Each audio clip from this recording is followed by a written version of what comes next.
दर्शकवृन्द नमस्कार।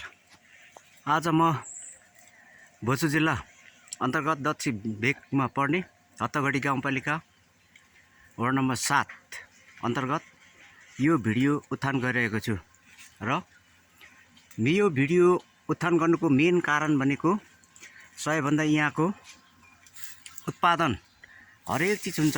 त्यो उत्पादनहरू चाहिँ बोटमै कुहिने नासिने समस्या, यहाँ बजार भाव कृषिको हरेक उत्पादनहरूमा बजार भाव नपाउँदाखेरिको अवस्था म भिडियो कैद गर्दैछु।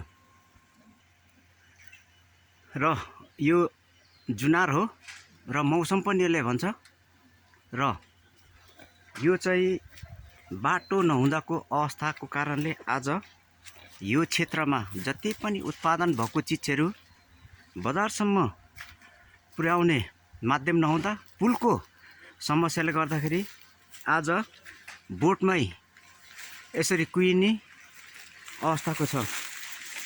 यो क्षेत्रलाई अहिलेसम्मको हाम्रो राजनीतिक दलले के गरिरहेछन्, चुनावमा मात्र यिनीहरूको भिजन हुन्छ, अरू बेला हुँदैन। चुनावमा मात्रै जनताको समस्या हुने कि अरू बेला नि समस्या हुने हो, यो राजनीतिक दलले बुझ्नु जरुरी छ। र अहिले पनि फेरि चुनावी माहौल प्रक्रिया अगाडि बढिरहेको छ।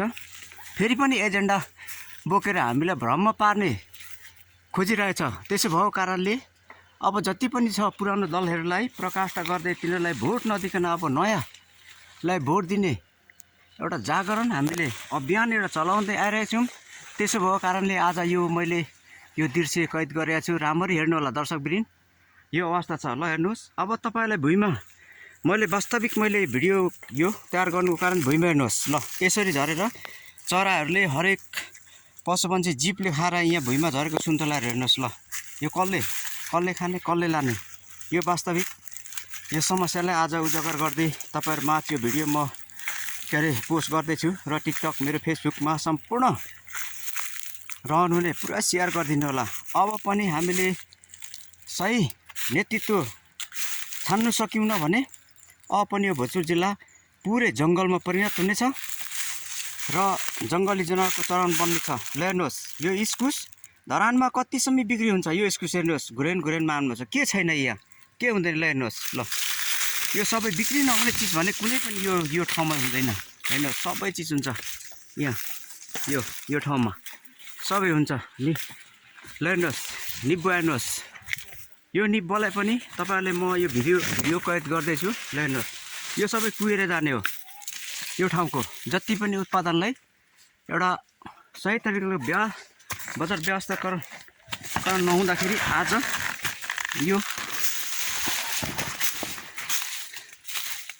यो क्षेत्र पुरै अब पुरा गाउँ बस्ती बसाइ सर्ने क्रम छ। ल हेर्नुहोस्, यो मैले नजिकबाट भिडियो गरिरहेको छु। ल हेर्नुहोस्, मैले गफ गरेको होइन। यो कसले खाने, कहाँ लगेर बेच्ने, यसको बजारीकरण खोइ।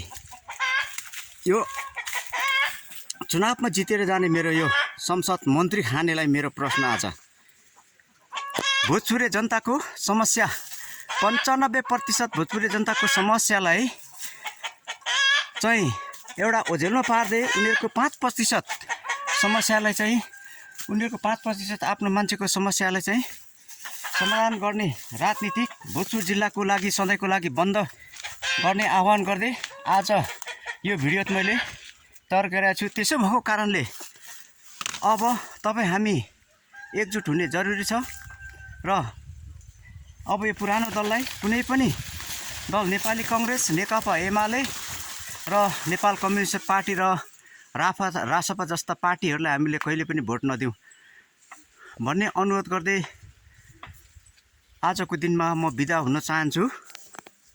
हस्त, धन्यवाद।